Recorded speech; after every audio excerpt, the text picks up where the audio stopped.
los hermanos sean unidos, porque esa es la ley primera. Tengan unión verdadera en cualquier tiempo que sea, porque si entre ellos pelean, los devoran los de afuera. 90 buques mercantes, 20 de guerra, 20 de guerra.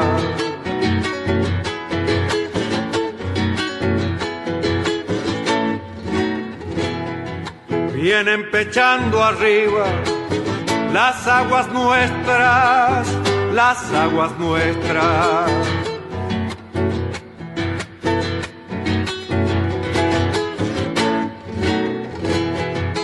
Veinte de guerra vienen con sus banderas, con sus banderas.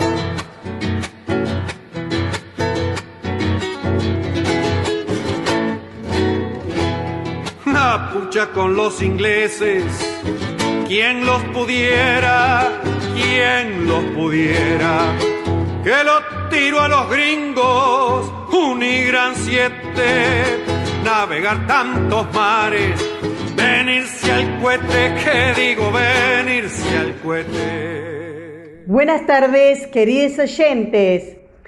Con los acordes y el canto del triunfo, La Vuelta de Obligado, de Miguel Brasco y Alberto Merlo, interpretado por este último, hoy, 29 de abril, damos comienzo al programa 228 de Obligados a Volver, programa que se transmite todos los jueves a las 17 horas por radiocaput.com y los sábados a las 18 horas por nuestra página en Facebook, Obligados a Volver, programa radial. Obligados a Volver, un análisis de la realidad argentina y mundial desde nuestra mirada, que es nacional, popular, democrática, feminista, latinoamericanista y ambientalista. Obligados a volver, porque como dijo el general San Martín, cuando la patria está en peligro, todo está permitido, excepto no defenderla.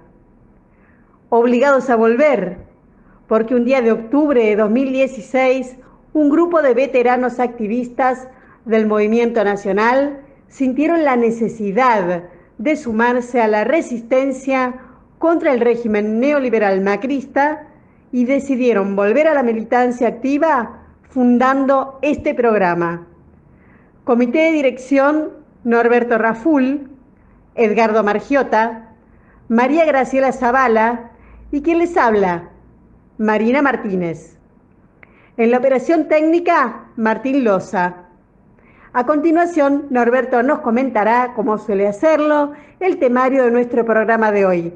Buenas tardes, Norberto. Buenas tardes, Marina. Buenas tardes a todos, todas y todes, los oyentes de Obligados a Volver.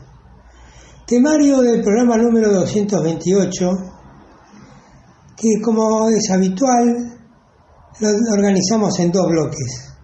En el primer bloque comenzamos con las efemérides históricas que prepara Edgardo Margiota, y luego vienen las operetas, que es un resumen de los artículos políticos de la prensa hegemónica a través de sus columnistas especializados, con cierre al domingo 25 de abril.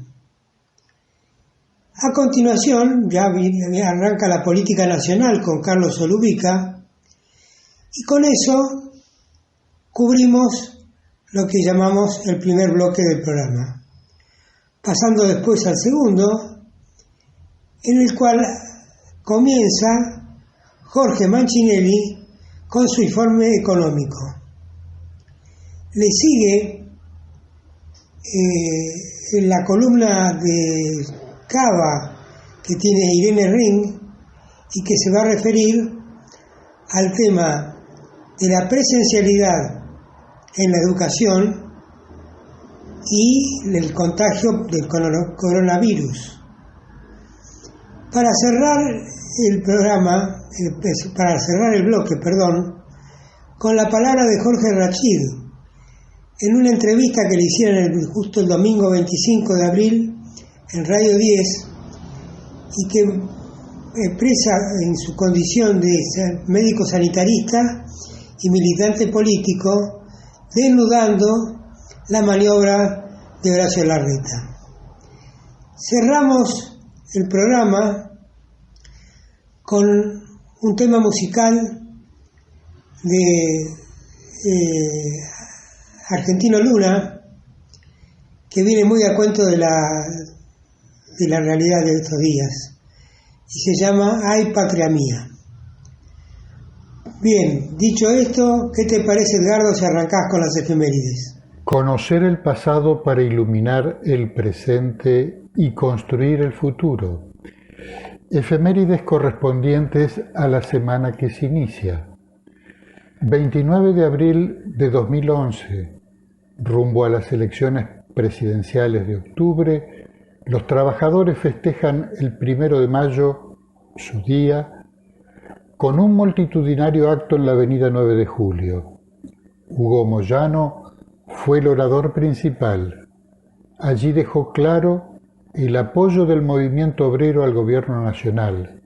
Repasó los logros del modelo que arrancó en 2003 y concluyó su discurso afirmando que Perón, Evita y Néstor pueden descansar en paz sabiendo que su legado está en buenas manos.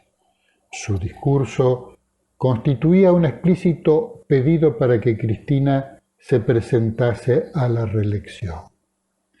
30 de abril de 1977 se realiza la primera marcha de madres de Plaza de Mayo, dando inicio a una incansable lucha por saber la verdad y hacer justicia. Estas mujeres, nuestras madres de Plaza de Mayo, a partir de aquella marcha se fueron transformando en todo un símbolo de lucha y resistencia a nivel mundial contra este sistema socioeconómico que intenta avasallar los derechos de los pueblos.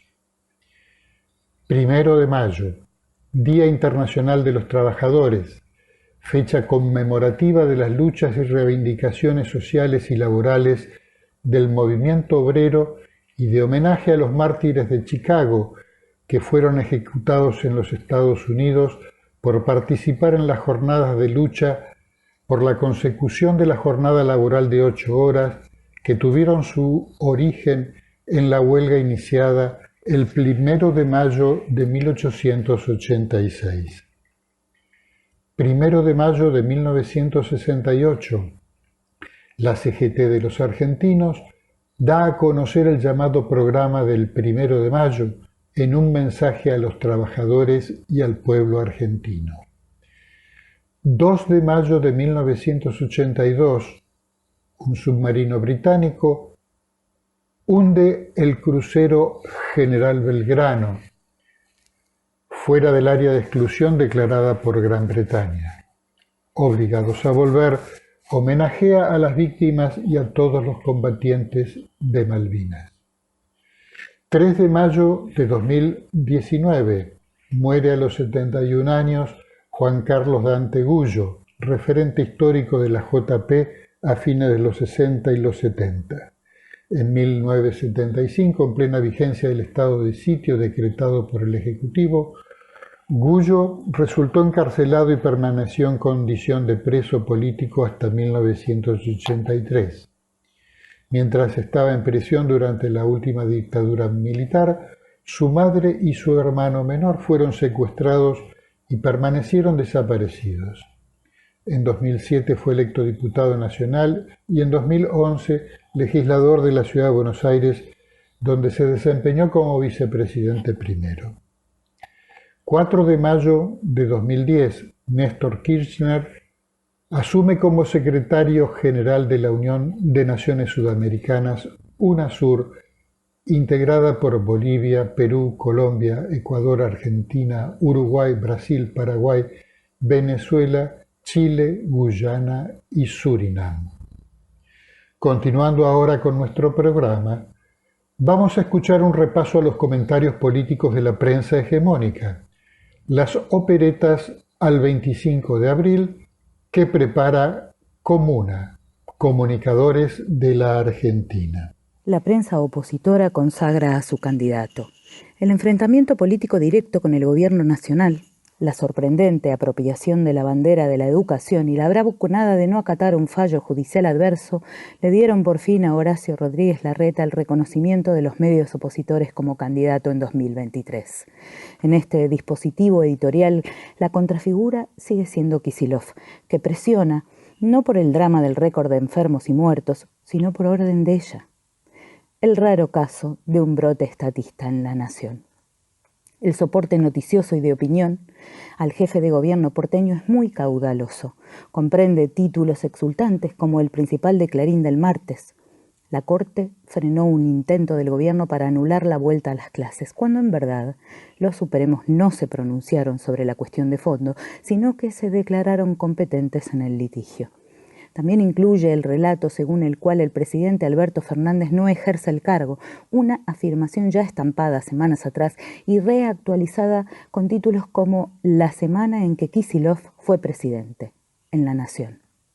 La fórmula es sencilla.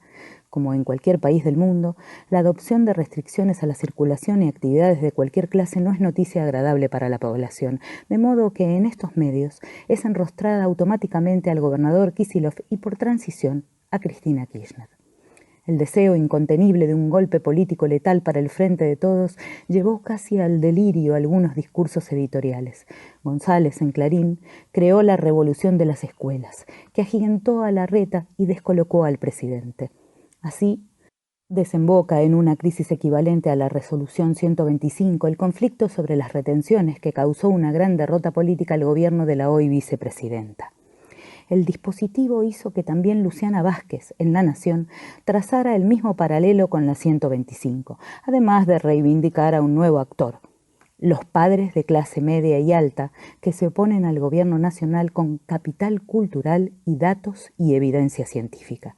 Estos panegíricos se mantuvieron día a día y llegaron a la tapa del Diario del Domingo. El despliegue conlleva convalidar la singular interpretación propia de covidiotas, según la cual el virus es inteligente y se detiene en la puerta de las escuelas, así como desiste de actuar en colectivos y subtes si allí van integrantes de la comunidad educativa. Por supuesto, exige también no publicar las cifras que muestran el incremento de contagios de COVID de niñas y niños, así como las muertes de maestras y maestros. La importancia política de la embestida de Larreta al gobierno nacional fue puesta blanco sobre negro por Román Lechman en Infobae, cuando publicó que en reunión de asesores porteños hubo coincidencia en no acatar el fallo que dispuso cumplir el DNU presidencial para no permitir que Alberto Fernández apareciera revalorizado en la opinión pública.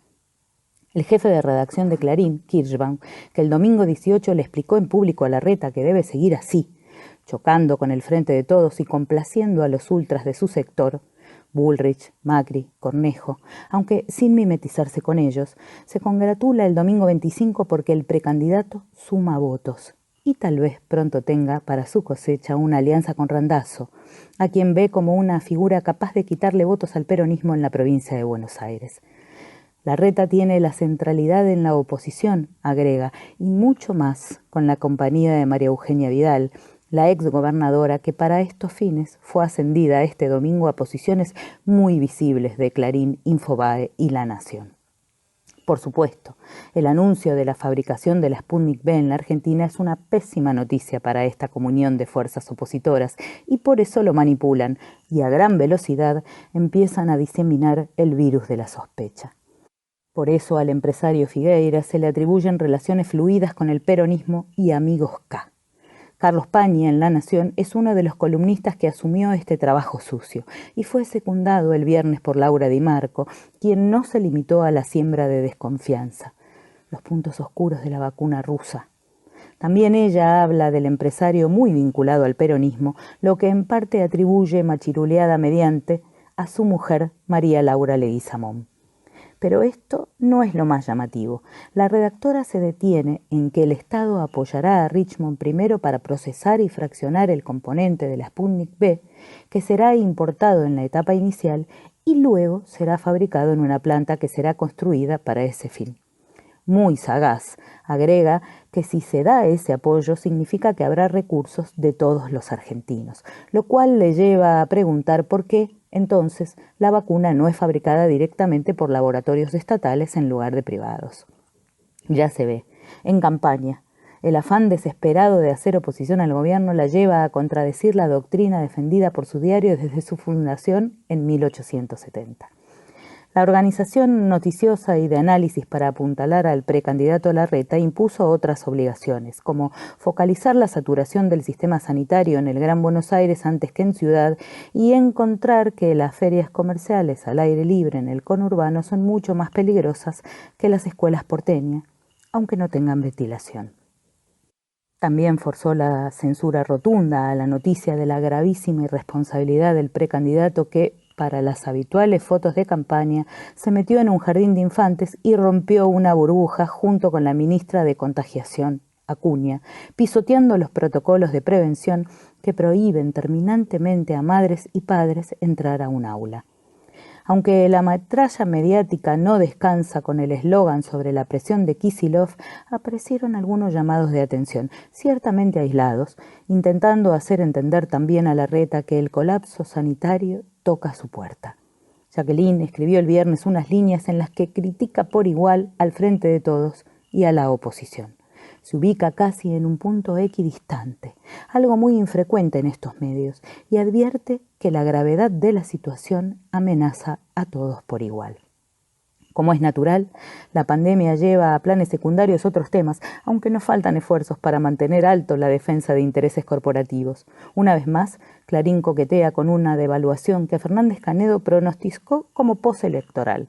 El viernes Bonelli habla del Plan Otoño para contener la inflación con medidas que repudia furiosamente, como controles de precios y otras regulaciones. Dice que hay empresarios que discutieron este plan y que acompañarán, pero eso sí, de mala gana. Ese mismo día ofrece otro episodio para la historia del oprobio periodístico argento. Bernstein, uno de los tantos periodistas independientes que trabaja para Clarín y La Nación, habla de una tormenta perfecta en la economía, una crisis macroeconómica casi inevitable. Solo falta saber, dice, cuándo ocurrirá, si en 2021 o 2023. Sin embargo, dice que en socorro del Frente de Todos interviene Tique, la diosa griega de la fortuna, que hace que suba el precio de la soja y que logra también el prodigio de que los bancos centrales de todos los países mantengan bajas las tasas de interés. Con argumentos como este, aquella ocurrencia del viento de cola parece una genialidad. Esto fue Operetas, Comuna, Comunicadores de Argentina, Facebook, Comunicadores de Argentina, Twitter, @ComunaRG.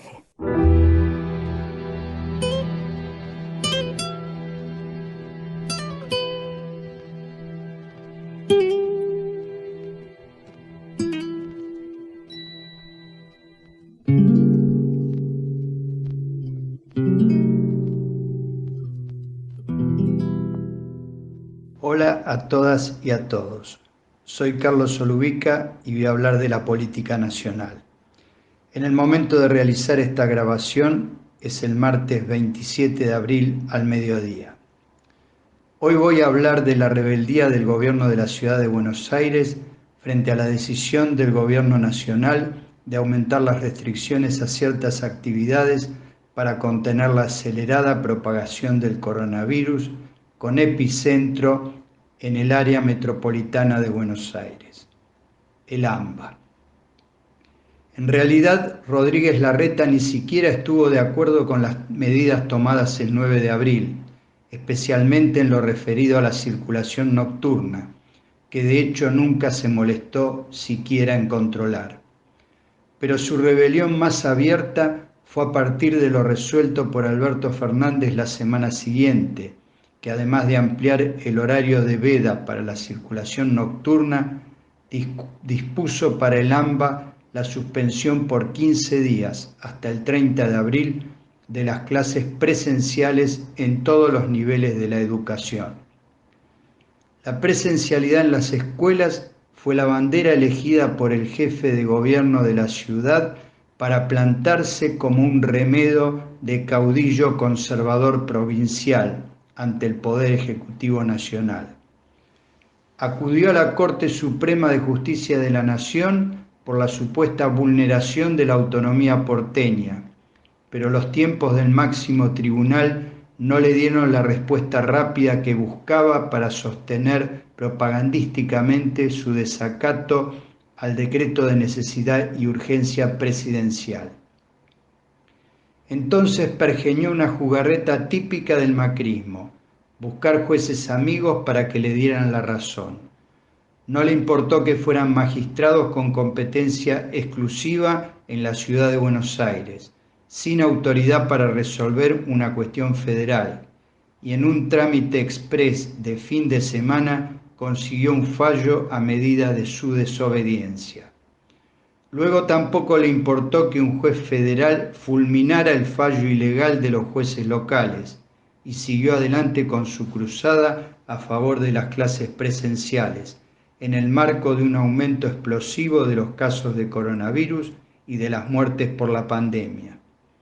Frente a la reacción de docentes y de muchos padres y madres de alumnos y alumnas que no querían exponerse ni exponer a niños y niñas al riesgo de contagio, Larreta y su gente actuaron como mejor saben, con aprietes y amenazas de sanciones y descuento de haberes para los docentes y de cómputo de inasistencias y eventual pérdida de vacantes para alumnas y alumnos.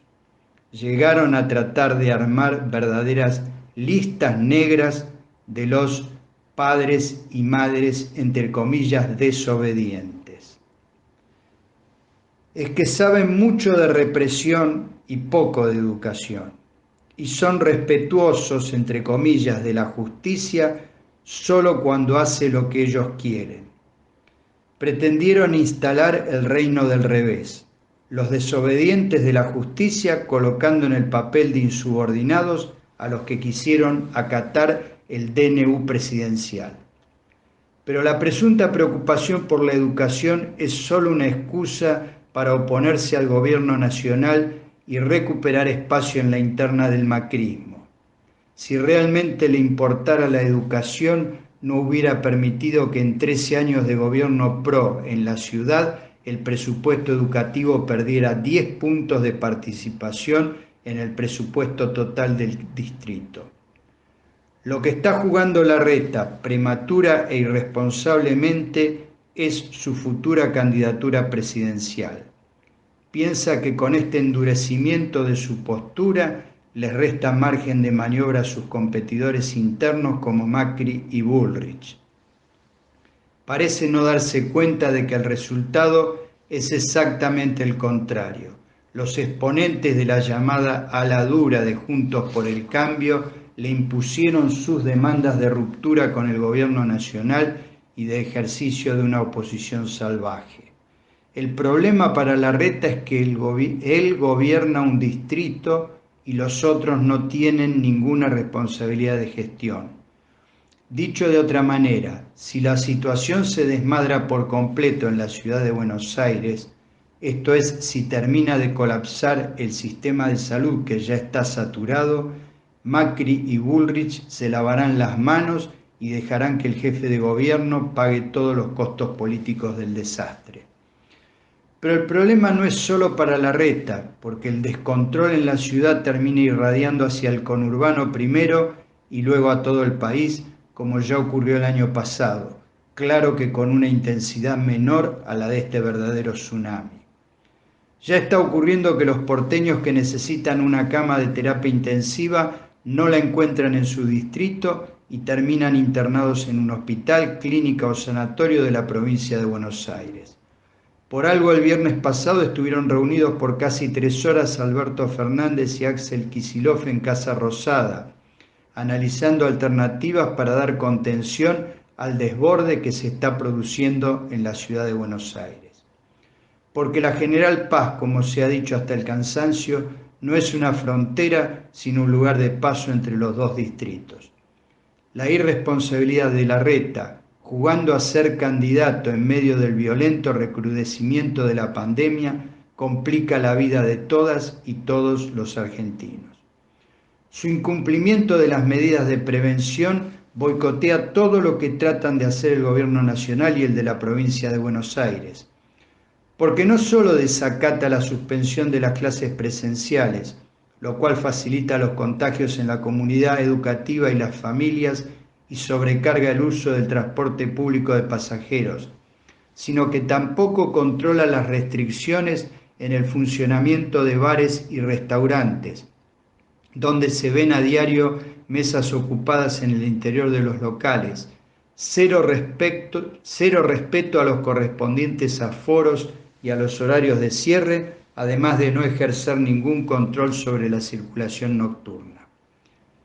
Habrá que ver la resolución que toma la Corte Suprema, si es que toma alguna antes del viernes 30, fecha en la que caducan los 2 decretos firmados este mes por el presidente. Un fallo de los cortesanos que le diera la razón a Larreta sería como una habilitación legal al descontrol que ya existe en la ciudad de Buenos Aires. Esperemos que esto no ocurra, porque en ese caso sí sería de gravedad institucional, concepto muy del gusto de los integrantes de la Corte cuando tienen que defender cuestiones corporativas como la de 2 jueces trasladados a dedo. Sería además una limitación muy severa a las posibilidades del Poder Ejecutivo Nacional de dictar la continuidad o la profundización de las medidas restrictivas para detener la ola de contagios y luego empezar a bajar los casos. Porque en el transcurso de esta semana el Gobierno Nacional deberá decidir como mínimo la continuidad de las medidas restrictivas vigentes al día de hoy, aumentando los controles para que se cumplan efectivamente, o profundizarlas como piden desde la Gobernación de la provincia de Buenos Aires. En cualquiera de los 2 casos, veremos cuál es la actitud del Gobierno de la Ciudad de Buenos Aires ante la evidencia de que están al borde de la catástrofe sanitaria, situación de la que parece han empezado a tomar nota de acuerdo a las más recientes declaraciones de funcionarios como Santilli y Quirós. Hasta a sus periodistas amigos les cuesta cada vez más defender o encontrar quien defienda el descontrol que se observa en la capital federal. Llega el momento de la verdad para Rodríguez Larreta. Si quiere en serio tener alguna posibilidad en su aspiración de candidato presidencial en el momento que sea oportuno, o va a sucumbir ante la locura de Macri, Bullrich y un sector enfermo de odio de la sociedad porteña. Me despido de todas y todos con un fuerte abrazo. Les invitamos a conocer nuestros otros medios de comunicación. Nuestras páginas en Facebook, Obligados a Volver Programa Radial, y La Lealtad Política y Cultura, donde pueden leer las imperdibles publicaciones semanales y quincenales de nuestros columnistas. También en Facebook, el grupo Obligados a Volver, dispuesto para el intercambio de información y debate entre nuestros oyentes. Y el rotativo de Obligados a Volver, un servicio cotidiano de noticias, música y buen humor a través de un grupo de WhatsApp. También les invitamos a suscribirse a nuestro canal de YouTube Obligados a Volver, donde podrán volver a ver y disfrutar programas ya emitidos. Obligados a Volver se solidariza con Milagro Sala, injustamente detenida desde enero de 2016, y con todos los demás detenidos y perseguidos por el régimen macrista y sus cómplices del sistema judicial, por la pronta liberación de las presos políticas.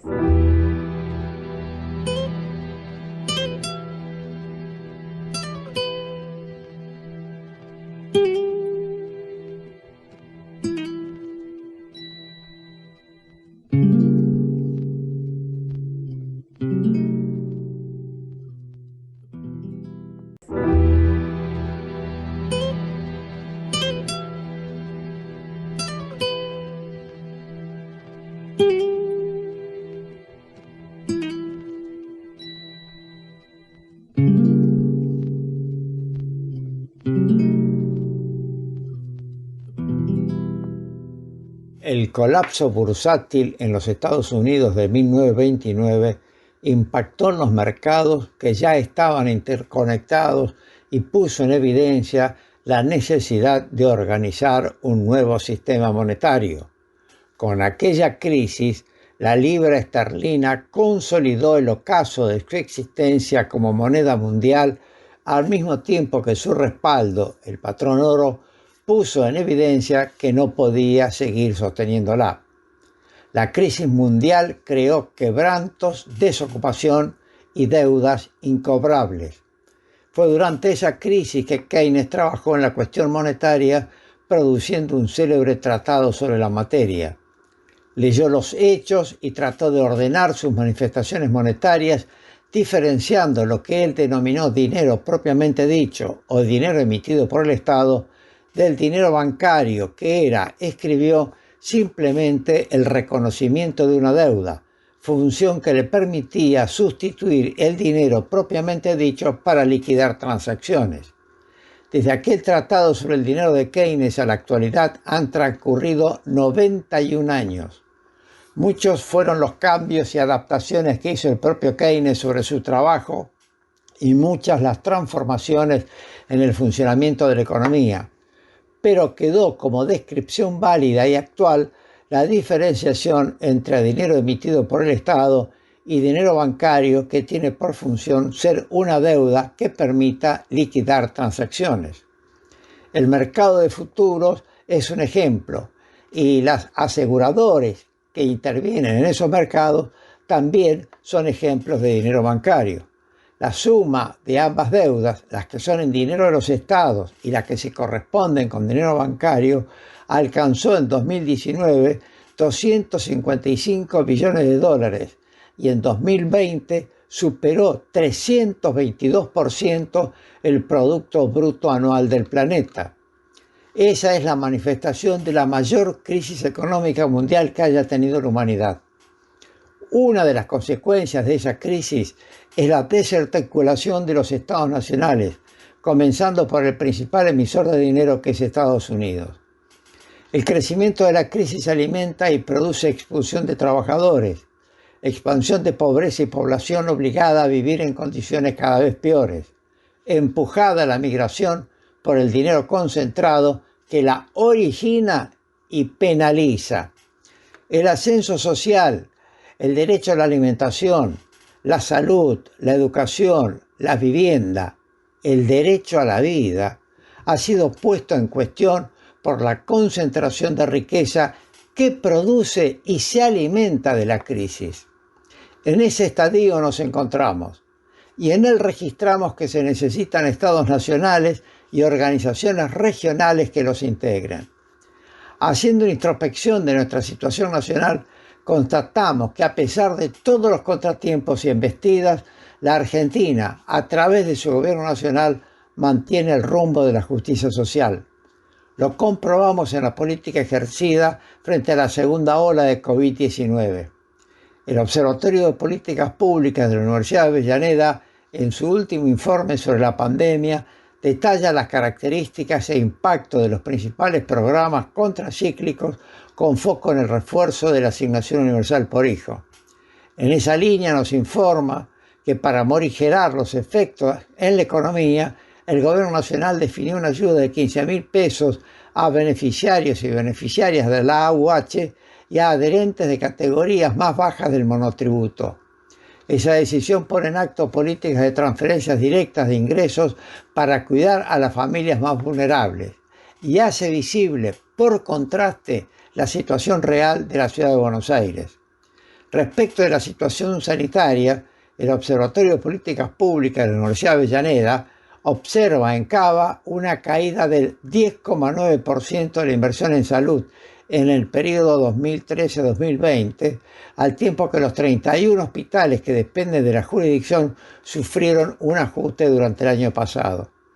En cuanto al cuidado de la educación y de los educandos y educadores, registra que entre 2013 y 2020 la inversión en educación en Cava se redujo 17,8%, mientras que los gastos de deuda e intereses se incrementaron 398,2%.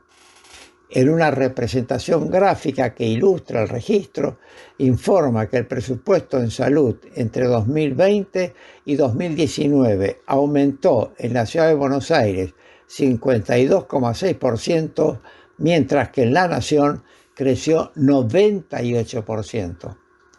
Un gobierno que no dedica presupuesto o lo reduce a salud y educación mientras aumenta el presupuesto para pagar intereses de deuda, pone de manifiesto que es rehén de capitales financieros por errores o ineptitud, o hace evidente que es una administración conducida por individuos que priorizan esos intereses al tiempo que no tienen en cuenta las necesidades de la población que gobiernan.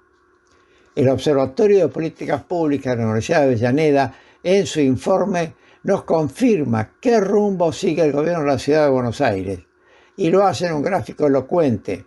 El presupuesto para pago de deuda representó en 2020 el 20,9% del presupuesto educativo y creció más del 600% de lo que fue en 2013. El presupuesto educativo. El pago de deuda para la administración de la Cava creció más del 600% entre 2013 y 2020. Es la administración de gente que entre fines de 2015 y 2019 estuvo a punto de hacer de la Argentina un Estado fallido, modelo de organización originado y promovido por intereses que administran una acumulación de riquezas inéditas, integrada por dinero bancario y sustentada en la desposesión de riquezas naturales.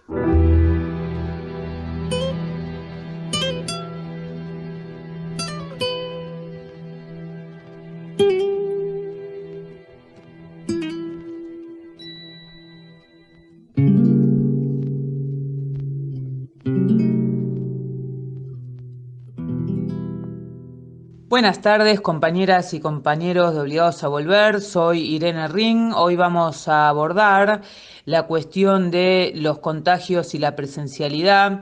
Si bien trato temas que tienen que ver con Ciudad de Buenos Aires, el tema que estamos tratando sobre el coronavirus, la presencialidad y la virtualidad en las clases, es un tema que va más allá de Ciudad de Buenos Aires.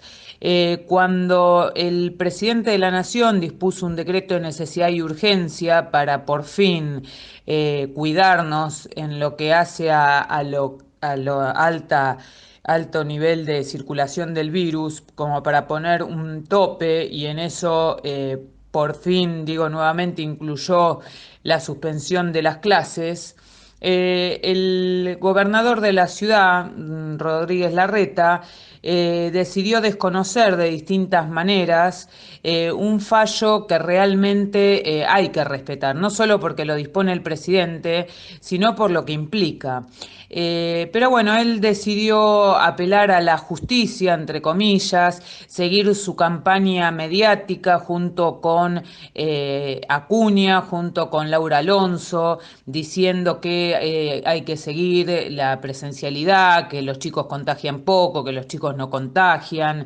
Vienen realizando a la vez distintas acciones, como me acabo de enterar hoy, un turnero para que los chicos que no tienen conectividad saquen un turno en la página del gobierno de la ciudad para ir a la escuela y usar las computadoras, cuando en realidad, en vez de exponer a la población vulnerable, lo que tendrían que hacer es entregar dispositivos y conectividad, en lugar de ¿se acuerdan las 6.500 computadoras que estaban disponibles para los chicos vulnerados y nunca las entregaron? Bueno, que las entreguen. Eso y todo lo que tengan que hacer para que la población deje de estar enfermándose, contagiándose, y para que no nos torturen más. Pero bueno, ellos están en campaña. Esto lo toman como una cuestión de ganar votos. La verdad que estar jugando con esto, ¿no? Para ganar o perder votos, cuando de lo que hablamos es la vida y la muerte, es un insulto a la política. Eso no es hacer política. Aparte también, me parece que he comentado en otras columnas, hay distintas organizaciones no gubernamentales, asociaciones, que están interesadas con esta presencialidad y que también están influenciando mucho en la campaña que hay en distintos medios de desinformación para que siga circulando que hay que seguir yendo a las aulas pese a que se sigan muriendo docentes, pese a que el sistema de salud esté colapsando, pese a que el nivel de contagios en niños y adolescentes subió vertiginosamente. Bueno, uno se pregunta cuáles son los intereses de estas ONG. Bueno, estas ONG siempre sacan rédito, ya sea si hay clases presenciales, si hay clases virtuales, así que eso se lo podríamos preguntar a Larreta y a todos los que siguen militando. Ya podríamos decir la muerte, porque mandar hoy en día a los niños a la escuela es mandarlos a exponerse, no solo a los niños, a los docentes también, a los no docentes, a los auxiliares. Y eso, bueno, no puede seguir así. Tenemos entonces un gobernador, Horacio Rodríguez Larreta, que no hace caso a lo que dictamina un gobierno nacional en una situación de emergencia, en una situación en la que se necesita cuidar a la población, en donde se necesita restringir la circulación. Un Rodríguez Larreta que no tiene en cuenta tampoco la experiencia internacional, como el caso de Israel, en donde hace unos pocos días un periodista planteaba en una entrevista que justamente se dieron cuenta en Israel que lo último que hay que abrir son las escuelas cuando hay un grado alto de circulación del virus. Porque en la escuela sí hay contagios y son muchos. Hay un montón de mitos que se fueron generando todo este tiempo, con que los niños y adolescentes no contagian, con que la escuela es un lugar seguro. Bueno, todo eso justamente son mitos. Acá se comprobó a sangre que eso es así, los chicos contagian y la escuela no es un lugar seguro. Piensen esto, antes de que empiecen las clases el promedio de casos era 4.000 aproximadamente. 14 días después de comenzar las clases pasamos a 16.000 y eso fue subiendo y subiendo. El tema es si los chicos contagian, los adolescentes contagian. Circula mucha gente cuando hablamos del sistema educativo presencial. Hay trabajos y trabajos, hay trabajos que no hay manera, que hay que hacerlos de forma virtual, pero cuando se puede, presencial, perdón, pero cuando se puede hacer de forma virtual para salvar la salud y más con el tema de la escuela, con todas las millones de personas que moviliza, hay que hacerlo. Y acá hay que salirse de cuestiones de intereses mezquinos, espurios, económicos. Acá no puede haber lugar para mercaderes de la muerte.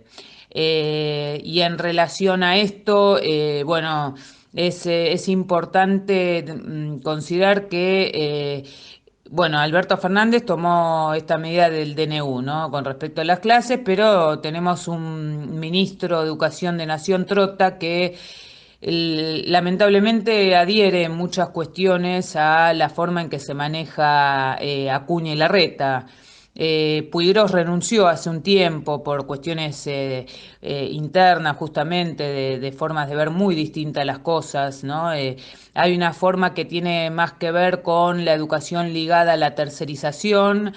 Y hay otra forma de ver la educación como ligada a un proyecto de país, a un proyecto donde la principal palabra la tiene el Estado y el gobierno que representa al pueblo, no empresas, ONGs, que los intereses que las guían son otros, distintos al de la construcción de una nación con una población ciudadana crítica. Bueno, discúlpenme, me extendí demasiado, este tema da para mucho más, pero bueno, no los puedo marear. Un abrazo enorme, ojalá que se pueda sostener la suspensión de la presencialidad y que tengamos virtual para no enfermar. Chau, chau.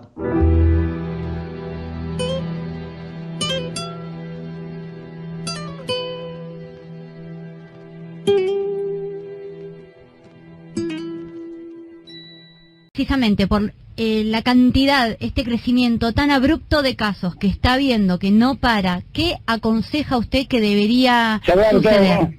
Cerrar todo, 21 días, lo veníamos diciendo por 14 días. Volver a fase 1, dice usted. Fase 1 con conservación de los lugares de trabajo productivos, que los patrones lleven a su gente a trabajar, que la actividad económica sea exclusivamente lo esencial, y dejémonos de embromar porque estamos matando a la gente. Esto está muy grave y todavía lo más dramático todavía no lo hemos visto.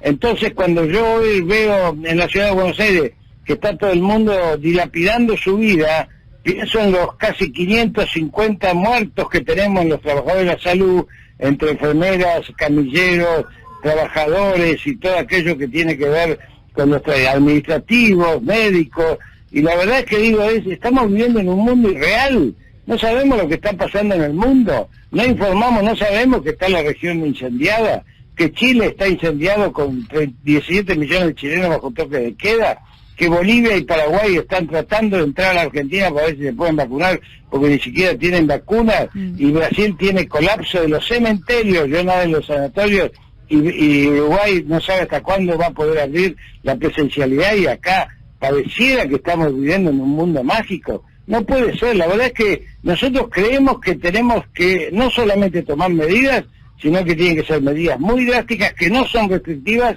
sino que son preventivas y de cuidado de la salud. ¿Y por cuánto tiempo? ¿Por cuánto tiempo? Perdón, termino con esto. Si a usted le digo que no pase por debajo de un andamio, que puede caer en la y yo no le estoy restringiendo la circulación, le estoy salvando la vida.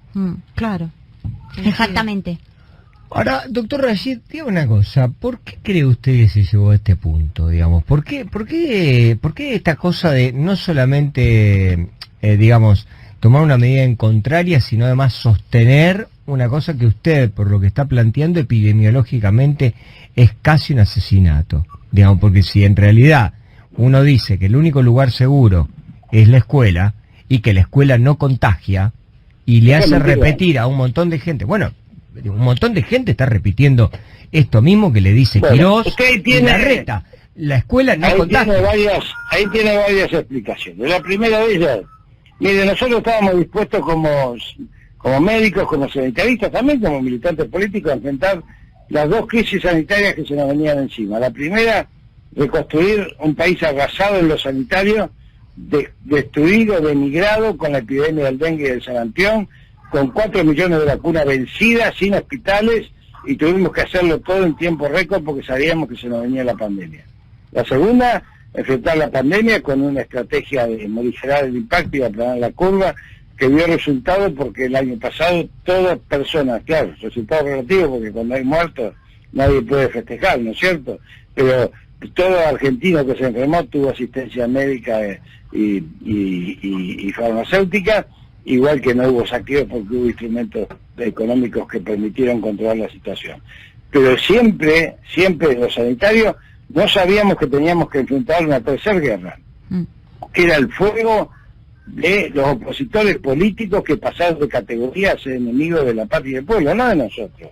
Porque cuando ponen a 45 millones de argentinos de rehenes, atacando las políticas sanitarias, yo no sé si se han olvidado de la quema de los barbijos en Plaza de Mayo, si se han olvidado de que el virus no existía, que la pandemia restringía las libertades, de que las vacunas no servían para nada cuando fueron junto con lavarse las manos las dos medidas más espectaculares de la humanidad para salvar millones de vidas y derrotar enfermedades después que la Sputnik era... Entonces venimos luchando contra esto y yo le voy a decir algo muy fuerte. Lo que están haciendo en la ciudad de Buenos Aires es buscar una excusa para confrontar con el gobierno y es una excusa absolutamente golpista, destituyente, que está manejada por esto que dijo el Departamento de Estado de los Estados Unidos cuando planteó que las vacunas chinas e indias, chinas y rusas, eran un peligro para la seguridad nacional de ese país, de Estados Unidos. O sea que usted lo que dice es que atrás de toda esta historia está Estados Unidos. Está Estados Unidos, está el golpe destituyente, está el deterioro del gobierno, llámelo como quiera. Pero ningún país del mundo tuvo la agresión a las políticas sanitarias que hemos tenido acá por sectores de la oposición institucionalizada, porque en otros lugares, en cualquier lugar puede haber locos que se juntan en una plaza a protestar, pero la verdad que en la Argentina... Organizado. organizados, minorías políticas institucionalizadas por el voto popular y una campaña mediática de medios que dejaron de ser medios de comunicación para transformarse en factores de poder. Y si quiero le cuento la película. Miren, Pfizer, uno de los dueños de Pfizer es BlackRock, sí, el fondo de inversión buitre más grande del mundo, 9 billones de dólares. Es socio de Paul Singer, MNN, fondo buitre también. Los dos tributan en Goldman Sachs, banco que todo el mundo conoce por ser un banco de inversión de última instancia. Bien, Goldman Sachs es dueño del 50% de Clarín. Claro. Usted lo que, a ver, ¿por dónde viene el tema? ¿Viene por el lado de las vacunas, digamos? Viene por todos lados, porque cuando uno empieza a tocar un ladrillo de un edificio colonial, el edificio se derrumba. Por eso cuando uno quiere plantear un simple impuesto a la riqueza, lo defienden como si fuese una guerra nuclear, porque cualquier ladrillo que uno le saque al edificio colonial se derrumba. Está bien. Y dígame una cosa, ¿cómo cree que va a fallar la Corte? Ya que estamos hablando un poco de todo. ¿Cómo cree que va a fallar la Corte, ya que usted es una persona política? Supongo que lo habrá pensado esto. La verdad es que la Corte va a intentar, en primer lugar, lavarse las manos, no quedar expuesta. En segundo lugar, hacer una cosa ya juzgada, porque va a determinar cuando ya pasaron los 15 días. Y ¿Usted cree que el fallo no va a salir ahora esta semana? Yo creo que no. Yo creo que va a ser flu, como siempre. Yo creo que va a ser flu. La verdad es que además si sale... ¿Flu qué sería? Escúcheme, ¿flu qué sería? Flu sería como flota, digamos, una cosa... Sí, claro, y la Corte es parte del edificio colonial. La justicia, la Corte que se abocó por dos jueces, se abocó en menos de 24 horas, no se puede abocar a un conflicto que tiene en vilo a millones de argentinos, está jugando ahí. Y usted dice que no va a haber fallo, y cuando salga el fallo, ¿qué va a decir? Y si cuando salga el fallo, vamos a ver si se arriesgan a jugar como tienen que jugar, con la camiseta puesta de la pertenencia que tienen. Otra cosa le quiero preguntar. A esta altura del partido, digamos, epidemiológicamente, ¿cómo sostiene el gobierno de la Ciudad de Buenos Aires? Vamos a suponer que la Corte diga, Larreta tiene razón, los chicos tienen que ir al colegio, lo más seguro para que los chicos estén es en el colegio, ¿no? Me parece casi una herejía repetir esa frase, pero igual la pongo como una cosa, digamos, así un tanto descabellada. Pero supongamos que la Corte lo diga. Entonces, digo, ¿usted cree que la Ciudad de Buenos Aires está en condiciones, la Ciudad de Buenos Aires o cualquier ciudad, de seguir mandando a los chicos al colegio con estos picos epidemiológicos que tenemos? Yo no sé si está en condiciones de mandar a los chicos al colegio, lo que sí le puedo asegurar es que no está en condiciones de atender un solo paciente más que tenga un infarto, un accidente de tránsito o un accidente cerebrovascular, y los que tiene de COVID lo estamos atendiendo nosotros en General Rodríguez, en Luján, en Bursaco, en Adrogué, en Esteban Echeverría, y algunos que han tenido que ir a parar a Lobos, más lejos, a otros lugares, porque no dan abasto, y estamos atajándolo por suerte en la provincia de Buenos Aires, con la red que tenemos, donde por suerte hay distritos que están menos comprometidos y donde tenemos camas para poder asistir a personas que pagan 70.000 pesos la prepaga por mes y sin embargo tienen que viajar 2 o 3 horas en ambulancia para conseguir una cama. Finalmente, última, apelando como siempre a su brutal honestidad. Usted dijo hace un rato, cuando empezó la entrevista, estamos viendo una fotografía o una película. Siempre hay que mirar la película. Por eso, de una película 2 semanas para atrás. Claro, a mí me da, si usted está bien, a ver, haciendo un cálculo rápido de los números, no exacto, pero más o menos, sería 1 o 2 días después de Semana Santa, 14 días para atrás, o yo estoy mal. Puede ser. Más o menos. En realidad, 14 días para atrás, hoy es 25, sería el 11. El 11 fue cuando arrancaron las restricciones primeras que impuso Alberto Fernández, de hasta las 23 horas. Sí, bueno, pero vos ahí lo que te tenés... Ya pasó Semana Santa. Sí, pero... Sí, te pasó Semana Santa, pero los primeros casos y los primeros informes de Semana Santa, más o menos son 4 o 5 días, vos tenés que contarlo, porque entre que se te manifiesta la enfermedad, entre que vas al médico, entre que está el resultado, pero eso hubiera entre que sido te lo dan más la semana pasada. Todos los datos de la semana pasada supuestamente son los 14 días de impacto de Semana Santa, que fueron estos últimos. Sí. Doctor Rashid, ¿usted cree que igual, así todo, ya con los números de mediados de mes, los casos infectados y las muertes van a seguir creciendo? No, vamos a un escenario mucho más dramático que el que tenemos. No le quepa la menor duda. Hay especialistas cuando el virus manado sea prevalente en mayo, vamos a tener una multiplicación. Miren, los casos venían creciendo desde el 17 de febrero con la presencialidad. Y esto lo pueden consultar a Colenbri, lo pueden consultar a Jorge Ayala, lo pueden consultar a Willy Durán, lo pueden consultar a Ezequiel Álvarez, pueden consultar a Barrio Nuevo de Corrientes, pueden consultar a todos los matemáticos que nos vienen marcando cómo se va dando la curva. Antes había una duplicación cada 14 días, ahora cada 7, cada 10 está duplicando el virus. ¿A dónde vamos? ¿A dónde vamos? Díganmelo ustedes. Para usted también, ¿no? A partir de mayo ya, en una semana, va a ser la cepa Manaus la que circule con... Va a ser la prevalente, sí, señor. Va a ser la prevalente. Doctor Rashid, gracias por estos minutos.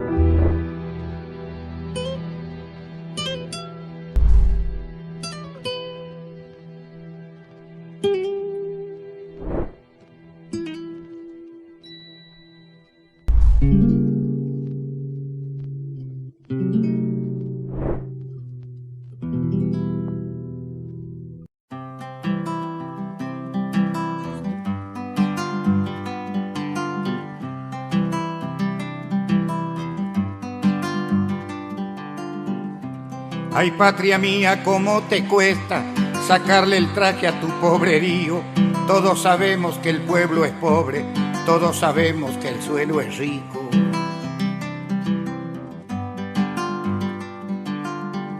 Ay, patria mía, cómo te cuesta cuidar tu gente cuando es honrada. Se van para arriba los inmorales, se van para abajo los que trabajan.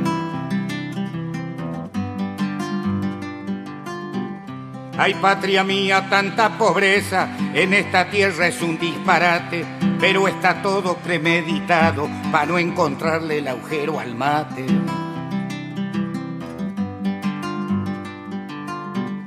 Ay, patria mía, cuánta tristeza, niños hambrientos, cuánto dolor. Siempre salimos de Guatemala para meternos en Guatepeor.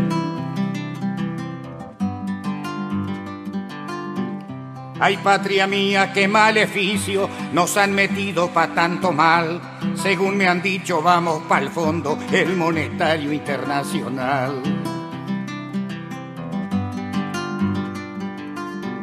Ay, patria mía, pa' esta pelea, el pobre tiene la lanza mocha y andamos todos a las cuerpeadas, igual que perro en cancha de bocha. Ay, patria mía, anda tu gente sin encontrarse con su salario y así nos tienen de un lado pa'l otro como familia de ferroviario.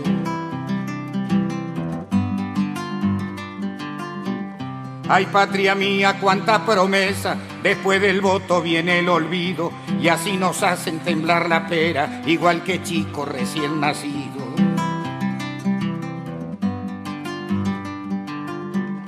Ay, patria mía, cuánto discurso, ay, patria mía, nos van llevando a los empujones, igual que un auto sin batería. Nos van llevando a los empujones, igual que un auto sin batería. Nos van llevando a los empujones, igual que un auto sin batería.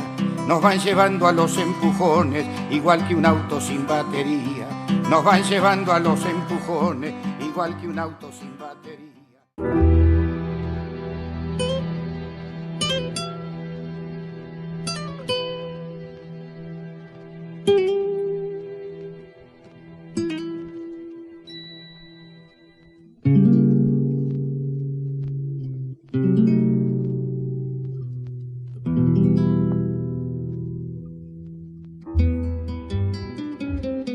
Se nos está terminando el programa. Agradecemos a nuestro operador, Martín Loza, por su trabajo que nos permite salir al aire. A todos los oyentes, por su atención, especialmente a los que ponen me gusta en nuestra página de Facebook. Les invitamos a escucharnos este sábado a las 18 horas por nuestra página en Facebook, Obligados a Volver, programa radial. y nos volvemos a encontrar el próximo jueves a las 17 horas aquí en radiocaput.com. Este fue otro programa de Obligados a Volver, acompañándoles en sus casas desde la de cada uno de los que hacemos este programa, cumpliendo las disposiciones del Gobierno Nacional en la lucha contra la pandemia. Volvimos, pero estamos obligados a seguir militando, porque la patria sigue estando en peligro, ya que la derecha reaccionaria, que no acepta que fue derrotada en las urnas, acecha sin disimulo para desgastar y combatir a nuestro gobierno, elegido por el pueblo. Por eso continuaremos con nuestra tarea, siguiendo el legado del libertador San Martín. Cuando la patria está en peligro, todo está permitido, excepto no defenderla. Recordando y reivindicando nuestras consignas fundacionales. Lealtad a Perón, Cristina Conducción.